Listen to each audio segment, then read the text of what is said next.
Sayyida Zaynab bint Ali was one of the daughters of the Rashid Caliph and first Shia Imam Ali and his first wife Fatima. Muhammad the Islamic prophet was her maternal grandfather, and thus she is a member of Ahl al-Bayt, and is therefore often revered not only for her admirable characteristics and actions but also for her membership in and continuation of the biological line of Muhammad. Like other members of her family, she became a great figure of sacrifice, strength, and piety in Islam. In the Sunni and Shia sects of the religion, Zaynab married Abdullah ibn Jafar and had 3 sons and 2 daughters. When her brother Imam Hussein stood up against Yazid ibn Muawiyah in 680 AD, Zaynab accompanied him. Zaynab played an important role in protecting the life of her nephew Ali ibn al-Hussein, and because of her sacrifice and heroism, she became known as the Hero of Karbala.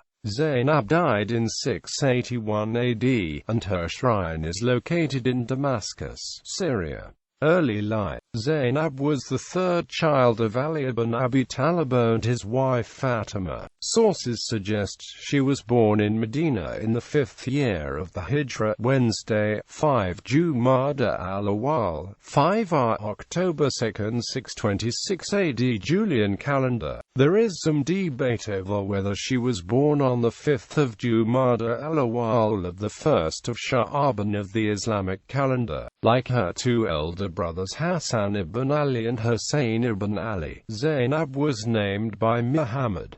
The name Zaynab means the adornment of her father. 3 of Ali's daughters were in fact named Zaynab, so sometimes this Zaynab was referred to as Zaynab the Elder. Fatima died when Zaynab was 7 years old. This tragic event at an early age may help to explain her special closeness with her brothers Hassan and Hussein. Marriage and family life. When Zaynab came of age, she was married to her first cousin Abdullah ibn Jafar, a nephew of Ali, in a simple ceremony. Although Zaynab's husband was a man of means, the couple is said to have lived a modest life.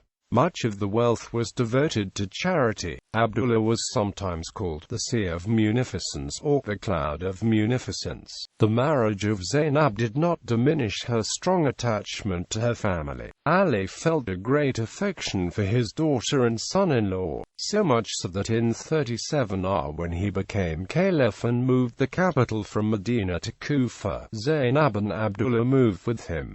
Zaynab bore 4 sons, Ali, Muhammad, and Abbas, and 1 daughter, Kulthum. Some sources suggest that Zaynab held sessions to help other women study the Quran and learn more about Islam. According to one of her biographies, The Victory of Truth, she started this practice in Medina and later continued it when she moved with her father and family to Kufa. Zaynab and the Battle of Karbala. Some time after the death of the Muawiyah I, Hussein went to Kufa by the invitation of the people of Kufa for him to claim the leadership of the Muslim community. Zaynab accompanied him, as did most of his household. By the time Hussein's army arrived, the people of Kufa had changed their minds and betrayed and did not join Hussein's army at the Battle of Karbala. In many ways, Zaynab functioned as a model of defiance against oppression and other forms of injustice.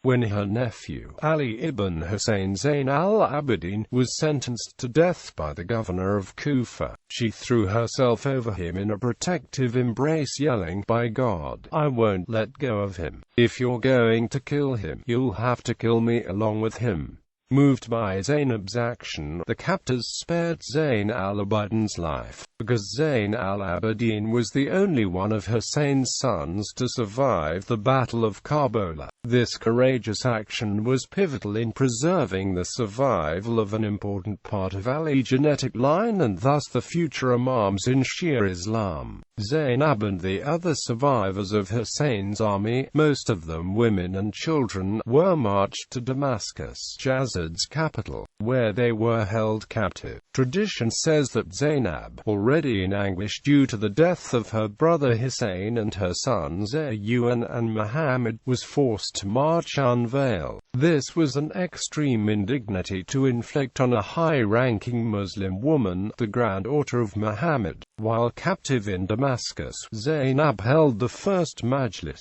or lamentation assembly in the palace of Yazid to mourn the loss of her beloved brother Hussein. Another illustration of Zaynab's pious defiance was when a Syrian in Yazid's court demanded that he be given one of the younger captive girls, Fatima bint Hussein. Zaynab countered by suggesting that Syrian man was not worthy and did not have that type of authority. When Yazid claimed he had the authority to decide either way, Zaynab issued a scathing retort answering, "You, a commander who has authority, vilifying unjustly and oppress with your authority." This comment is representative of a larger sermon attributed to Zaynab in which she condemns Yazid and many of his actions, specifically focusing on his treatment of the household of Muhammad. The sermon is very eloquent and is reminiscent of the work in the Quran's exegesis Zaynab did with other women in Medina and Kufa. The full text of this sermon is linked in the external links section below. Eventually Yazid released his captives and allowed them to return to Medina. On the way back the party stopped once again at Karbala to mourn the loss of Hussein and the others that died there. The sermon of Zaynab bint Ali in the court of Yazid at the first day of Safar, due to narration of Turabis. They arrived to the Damascus and captured family and head were taken into Yazid presence. First of all, the identity of each head and killed persons were explained to him. Then he paid attention to a woman who was an objector. Yazid asked, "Who is this arrogant woman?" The woman rose to answer and said, "Why are you asking them? Ask me. I will tell you. I'm Muhammad's granddaughter. I'm Fatmia's daughter." People at the court were impressed and amazed by her. At this time Zaynab bint Ali gave her sermon. According to narration of al-Shaykh al-Mufid, in Yazid presence a man with red skin asked Yazid one of the captured women as bondwoman. On other hand, Yazid napped at his teeth with the staff of his hand while saying, "I wish those of my clan who were killed at Badr and those who had seen the Khazraj clan wailing on account of lancet wounds were here." At this time, for stopping Yazid, Zaynab bint Ali began to give her sermon.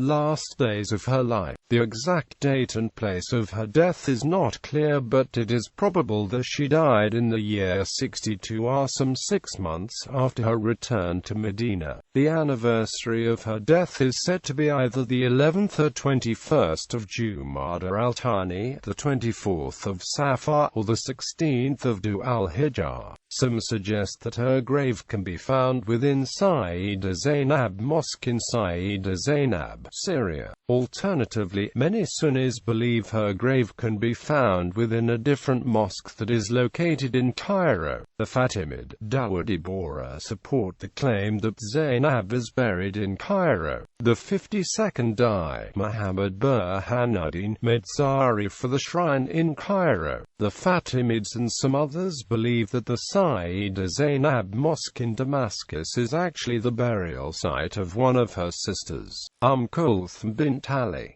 There is some historical evidence suggesting Zaynab lived in Cairo near the end of her life. Legacy. In Iran, her birthday is recognized as Nurses' Day, possibly because she nursed children such as Hussein's son Ali among others, but also because of her taking care of those wounded in the Battle of Karbala. The ritual of Majlis, or lamentation assembly mourning the deaths of the prophetic line, is still practiced as an integral part of Shia Islam.